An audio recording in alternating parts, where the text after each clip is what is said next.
नमस्कार। सुनिए जरा, मैं आपका स्वागत है। मेरा नाम है रोहित दुबे और मैं आपको सुनाने जा रहा हूँ मनोहर श्याम जोशी द्वारा लिखी कसब का नवा अध्याय, पृष्ठ संख्या 103 के आगे।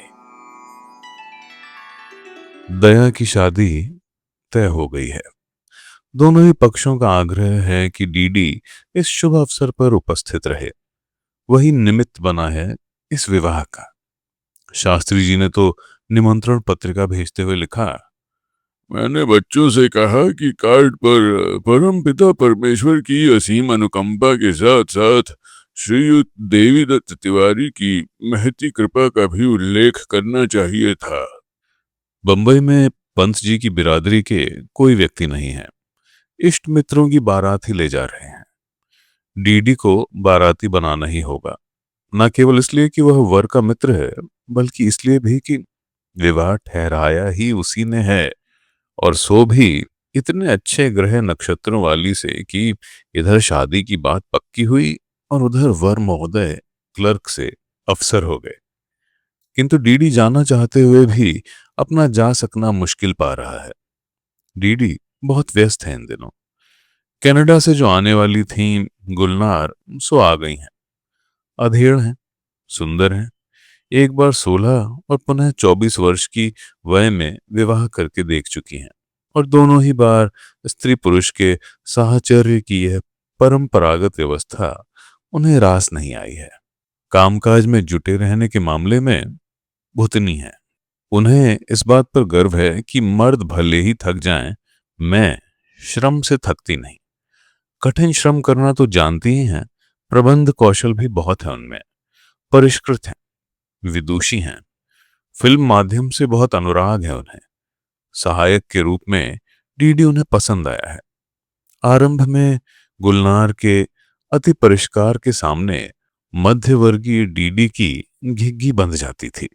समझ में ही नहीं आता था कि जीन्स और टॉप पहनने वाली, सिगरेट शराब पीने वाली इस नारी से कैसे बात करे, जो नर पुंगव बनी उसके समक्ष विराजमान है।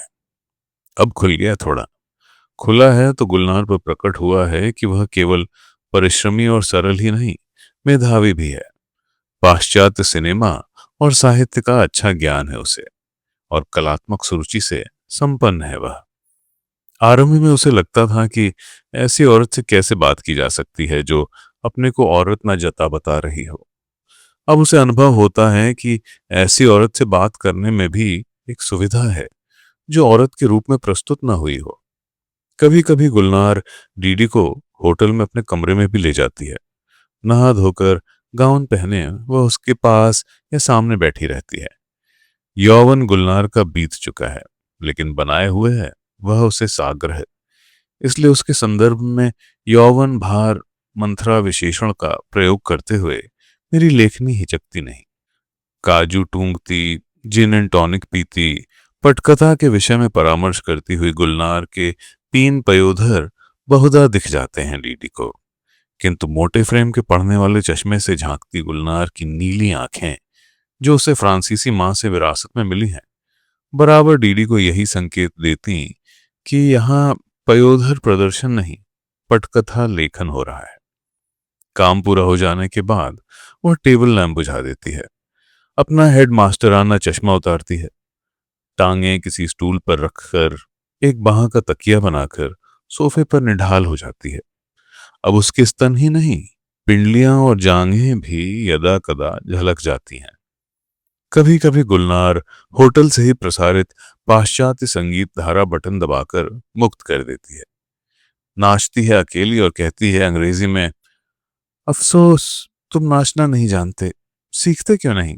और जब गुलनार नाचती होती है मंद मंथर किसी धुन पर, तो उसके उभरे किंतु कसे अंग आंखों के सामने घूमते किसी दोलक की तरह डीडी को सम्मोहित सा कर जाते हैं। ऐसे क्षणों में गुलनार की वे नीली आंखें कहती होती हैं, हाँ, अब पटकथा लेखन नहीं, अंग प्रदर्शन हो रहा है। किंतु आवश्यक नहीं कि यह सप्रयोजन ही हो, और हो भी तो यह कतई जरूरी नहीं कि वह प्रयोजन इसी सामने बैठे व्यक्ति से इसी क्षण हो। मुझे तुमसे कोई भय नहीं, ऐसा कहता है गुलनार का तन मन। ऐसा ही उत्तर गुलनार को दे सकना सीख रहा है डीडी। सहज साध्य नहीं है यह काम इस मूलतः मध्यवर्गीय नवयुवक के लिए, जिसे जीती जागती उघरी टांगे दुर्लभ जंतुओं की श्रेणी में रखनी पड़ी हैं अब तक। और चिकनी लोम रहित टांगे तो किसी से कहिएगा नहीं, कम से कम गुलनार से तो मत ही। उसने पाश्चात्य फिल्मों और विज्ञापनों के अतिरिक्त कहीं देखी नहीं है पहले। कठिनाई कुछ और भी यूं बढ़ जाती है कि गुलनार प्रेम और यौन प्रसंगों की चर्चा निसंकोच करती है।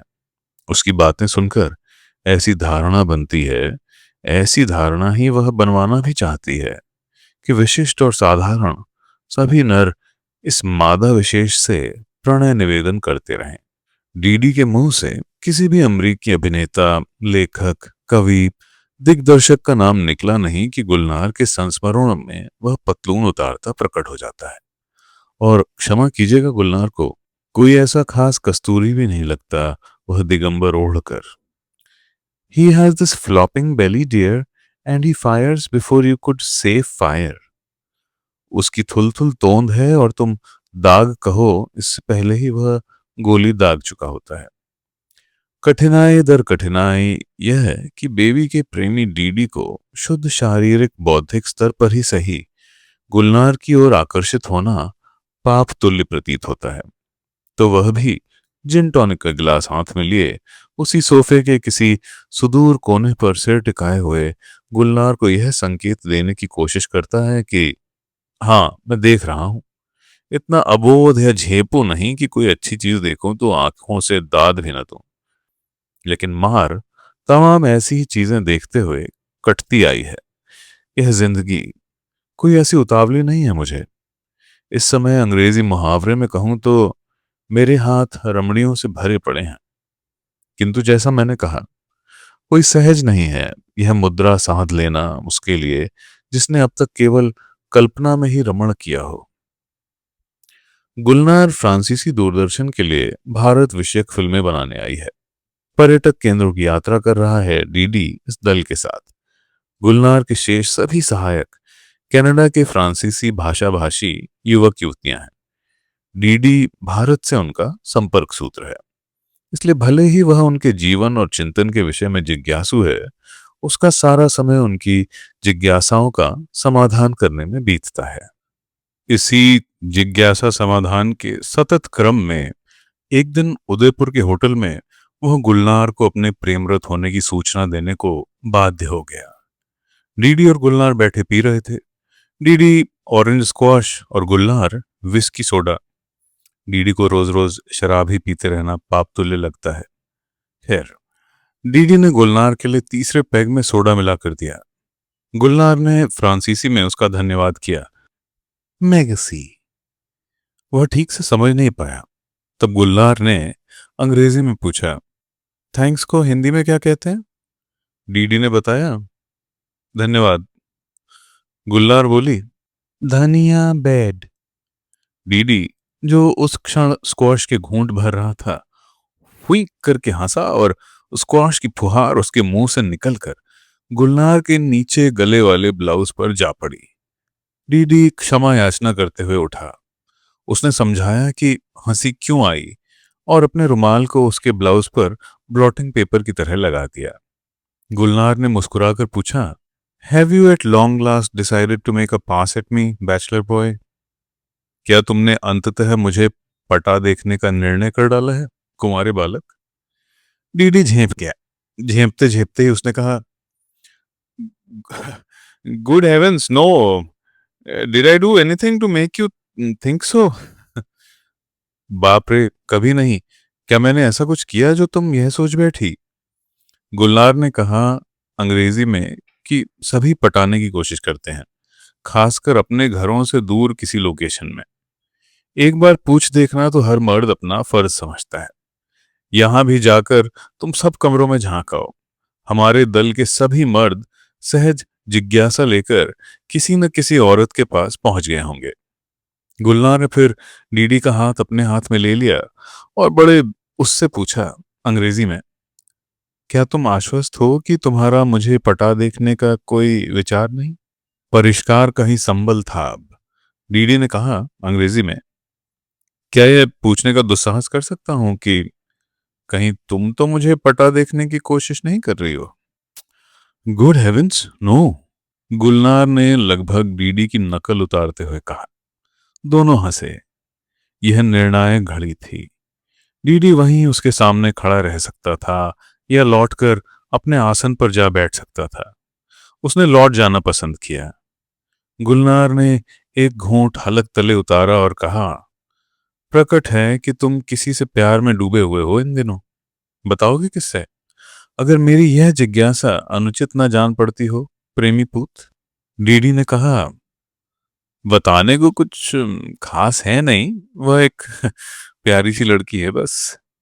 गुलनार मुस्कुराई, बोली, she is a lovely girl, period. He is a handsome boy, period. उस किस्म का प्यार मेरा जाना हुआ है, एक खास उम्र में अच्छा लगता है। तुम, डीडी, निश्चय ही अभी अविश्वसनीय रूप से छोटे हो गए। क्या उम्र है तुम्हारी? डीडी ने बताया, 21। गुलनार ने बचा हुआ पैक जल्दी जल्दी पिया। उठी। डीडी भी उठा। गुलनार ने डीडी का गाल थपथपाया और कहा, बेचारा बच्चा, अब जा, सो जा, नहीं तो माताजी गुस्सा होंगी। सुबह ठीक 6 बजे तैयार हो जाना।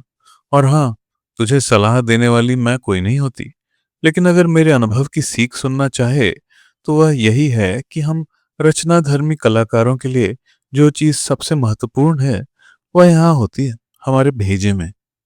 वहां हमारी या किसी की टांगों के बीच या पसलियों के पीछे स्थित नहीं है वह।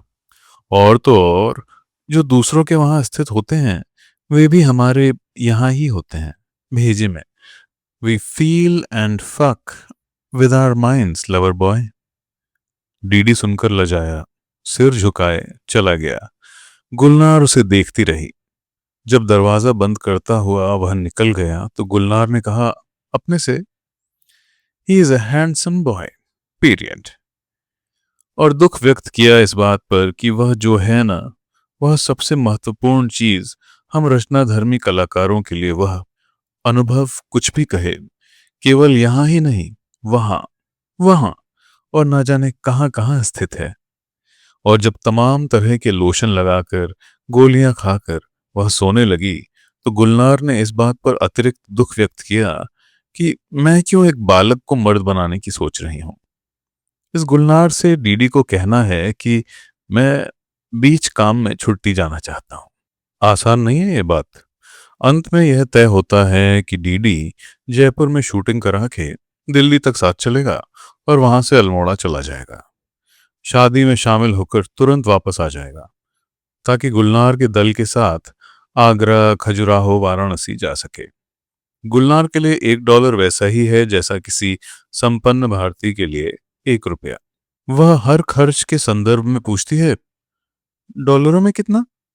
और वही राशि जो मध्य वर्गीय डीडी को रुपयों में बहुत बड़ी मालूम होती है, संपन्न गुलनार को डॉलरों में असंभव रूप से छोटी नजर आती है। शादी के लिए किस वक्त पहुंचना होता है? टैक्सी में आने जाने से एक दिन बच सकता है, तो टैक्सी से जाएं डीडी। पैसे नहीं है? कितने लगते हैं? बस मुझसे ले ले, संकोच ना करे।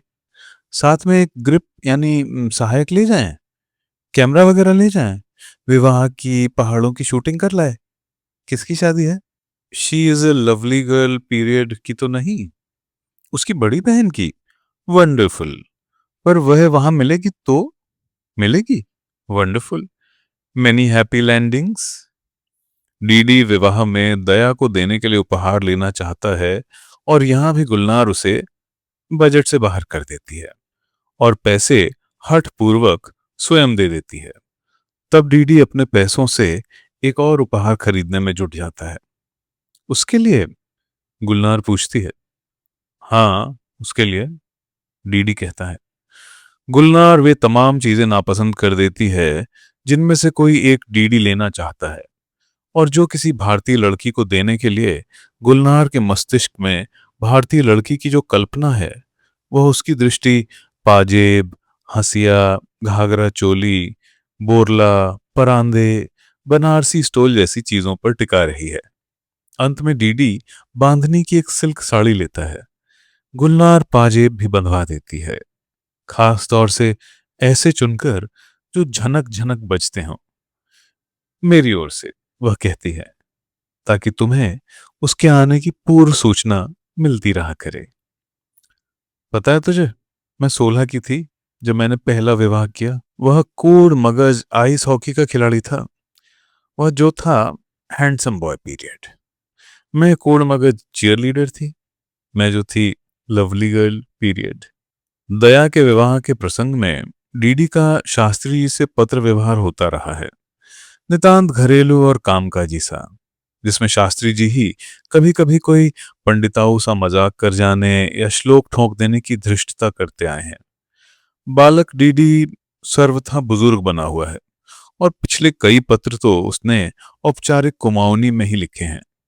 इन पत्रों से शास्त्री जी के मन में डीडी की एक दबे ढके लड़के के रूप में छवि उभरती है, किंतु यही दबा ढका लड़का उसी बेढंगी रफ्तार से वही बेतुके पत्र बेबी के नाम डालता चला जा रहा है। साहित्य अनुरागी शास्त्री जी, जिनके पिता को सदा यह शिकायत रही कि चिरंजीव विष्णुदत्त की धर्मशास्त्र से अधिक रुचि ललित साहित्य में है और वह जयशंकर प्रसाद, शिवचरण गुप्ता प्रभृति कतिपय वैश्यों की संगति में हिंदी अंग्रेजी की ऊल जलूल पुस्तकें पढ़ता है, डीडी के इन पत्रों को भी बांचते रहे यथापूर्व और मैत्रेयी के हित उन पर टीका भी करते रहे। अब अपने को यह धोखा दे सकना असंभव था कि ये पत्र किसी परोक्ष विधि से आयुष्मती दया को संबोधित हैं। गनीमत है कि लड़का अब प्रेम पुराण नहीं छेड़ता इन पत्रों में। शास्त्री जी नहीं जानते कि लड़के को मालूम हो चुका है, लड़की की कृपा से, कि हे निर्मल मन, जब तुम उसे लिख रहे होते हो तब अपने को ही नहीं, अपने भावी श्वसुर को भी लिख रहे होते हो। पत्र अब इतने बड़े नहीं होते कि बैरंग हो जाएं। उनमें अधिकतर किसी हाल में पढ़ी पुस्तक या हाल में देखी फिल्म या हाल में मिले व्यक्ति की समीक्षा सी होती है। वैचारिक अनुशासन पहले से अधिक है, भावुकता पहले से कम। गुलनार नामनी एक स्त्री का तो उसने बहुत ही रोचक शब्द चित्र प्रस्तुत किया है। जो हो, अब यह न मान सकना कठिन है कि पिछले पत्रों में इस लड़के ने जो प्रणय निवेदन किया था, सो इस मैत्री के नाम ही, जिसके पिता की भूमिका शास्त्री जी को मिली हुई है। किंतु इस लड़के ने तो वहीं नैनीताल में शादी की भीड़ भाड़ में मैत्री को देखा है। क्या इतना भर साक्षात प्रेम हो जाने के लिए पर्याप्त है? शास्त्री जी के लिए विचारोत्तेजक है यह प्रश्न। प्रेम हो सकने के लिए कितनी अवधि आवश्यक है? उनका पंडित मन इसके दो परस्पर विरुद्ध उत्तर प्रस्तुत करके अपने पांडित्य का परिचय देता है। प्रेम हो सकने के लिए एक स्तर पर क्षण के सहस्त्रांश की अवधि पर्याप्त है और दूसरे स्तर पर अनेकानेक कल्पों की भी अपर्याप्त। शास्त्री जी ने स्वयं कभी प्रेम नहीं किया है जो अनुभव के आधार पर इसमें से कोई एक विकल्प सही ठहरा सकें। इतना अवश्य है कि विवाह से ठीक 1 वर्ष पूर्व उन्होंने दूध विनायक में अपने एक मित्र के यहाँ एक कन्या देखी थी। बल्कि देखी कहना उचित ना होगा, क्योंकि इस कुमारी का चेहरा तारा व क्षात्र कुल कमलिनी नामक उस पुस्तक के पीछे छुपा हुआ था जिसे वह मनोयोग से पढ़ रही थी, और यह कन्या उनके मन को भा गई थी। यह नहीं कि शास्त्री जी प्रेमासक्त अथवा कामासक्त अवस्था को प्राप्त हो गए हों, यही कि अनंतर यह जानकर उन्हें अपार आनंद हुआ कि पोथी बांचने वाली यह कन्या इसलिए काशी लाई गई है कि उसके पिता डॉक्टर चिंतामणि पंत शास्त्री जी के पिता को समधी बनाना चाहते हैं। शास्त्री जी के पिता ने, जो बहुत जल्दी विधुर हो गए थे और जिन्होंने दूसरा विवाह नहीं किया था, इस प्रस्ताविता के जन्मांग चक्र की, सामुद्रिक लक्षणों की और स्वास्थ्य की विस्तृत परीक्षा करवाई। स्वास्थ्य परीक्षा के लिए उनके मित्र हकीम दुर्गादत्त विशेष रूप से मुरादाबाद से बुलवाए गए और उन्होंने नाड़ी देखकर बताया कि कन्या निरोग है। अनुशासनबद्ध दिनचर्या में तरुण शास्त्री के लिए इस बात का बहुत कम अवसर था कि वह दिवा स्वप्न देखे, किंतु जब जब ऐसा अवसर आया तब तब उसने अपने को एक गौरवार्णा कोमलांगी सुकन्या का स्मरण करते पाया, जिसके चेहरे के स्थान पर किशोरीलाल गोस्वामी कृत तारा व क्षात्र कुल कमलिनी शोभायमान थी। एक बार उसने चौखंबा में गोपाले मंदिर के पास से गजरा खरीदने की धृष्टता की, और विचित्र किंतु सत्य कि गजरे के मोतियों से उसे क्षात्र कुल कमलिनी की महक मिली। यह बात युवा शास्त्री ने किसी को बताई नहीं। एक तो उसकी किसी से इस प्रकार की मित्रता नहीं थी, दूसरे जिससे विवाह ठहर चुका हो उसके संदर्भ में प्रेम की चर्चा करना उसे विचित्र प्रतीत होता था। विवाह से कुछ ही महीने पूर्व युवा शास्त्री ने सुंघनी साहुओं के बेटे जयशंकर से पूछा था कि क्या हिंदी में किसी को भेंट करने योग्य अच्छा उपन्यास मिलेगा, किंतु पूछने पर भी यही नहीं बताया था कि पुस्तक भेंट किसे करनी है। जयशंकर की सलाह पर उन्होंने बंकिम की दुर्गेश नंदिनी का अनुवाद खरीदा था, जो दुर्भाग्य से कभी उसे दिया नहीं जा सका जिसके लिए वह लिया गया था। शास्त्री जी उस किसी को वह सब पढ़ा नहीं सके जो उन्होंने सोच रखा था कि पिता से चोरी छिपे पढ़वाएंगे। प्रीतिकर लगी थी उनके युवा मन को उस कन्या द्वारा अपने बड़े भाइयों से पूछ पूछ कर ठीकरे से फर्श पर लिख लिख कर वर्णमाला सीख लेने की कथा। कहीं कुछ भी छपा मिल जाए उसे तुरंत पढ़ने बैठ जाती है वह। ऐसा दूध विनायक वालों से जानकर वह मुदित हुए थे। युवा शास्त्री इस ब्राह्मण कुल कमलिनी वरार्थिनी कन्या के घर विधिवत पहुंचा नियत तिथि पर। वधू के पिता ने कन्या के दान का संकल्प भी उठाया, किंतु यह विवाह हुआ नहीं।